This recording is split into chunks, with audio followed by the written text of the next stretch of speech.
कायद्याचा बालेकिल्ला नाशिक जिल्हा. नाशिक जिल्ह्यातील पिंपळगाव बसवंत शहरात दहशत माजवणाऱ्या आरोपीला पोलिसांनी अवघ्या 24 तासात जेरबंद करत गुन्हेगारीला ठोस इशारा दिला आहे.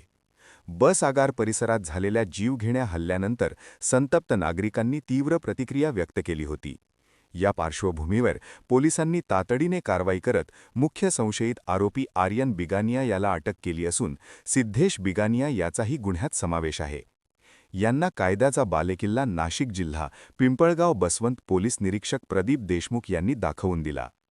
न्यायालयाने आरोपींना 27 तारखेपर्यंत 7 दिवसांची पोलीस कोठडी सुनावली आहे. मुख्य संशयित आर्यन बिगानिया हा काही दिवसांपासून शहरात दहशतीचे वातावरण निर्माण करत असल्याची चर्चा होती. मात्र पोलीस निरीक्षक प्रदीप देशमुख यांच्या नेतृत्वाखालील पथकाने शिताफीने सापळा रचत त्याला ताब्यात घेतले.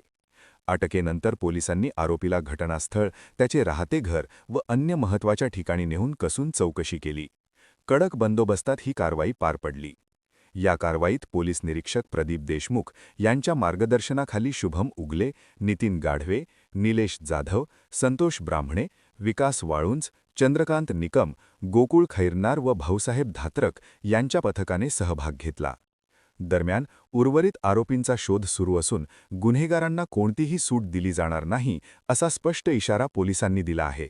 शहरात कायदा व सुव्यवस्था अबाधित ठेवण्यासाठी पोलीस सज्ज असल्याचा ठाम संदेश या कारवाईतून देण्यात आला आहे. Yogesh Kardile, bureau report, Niphad.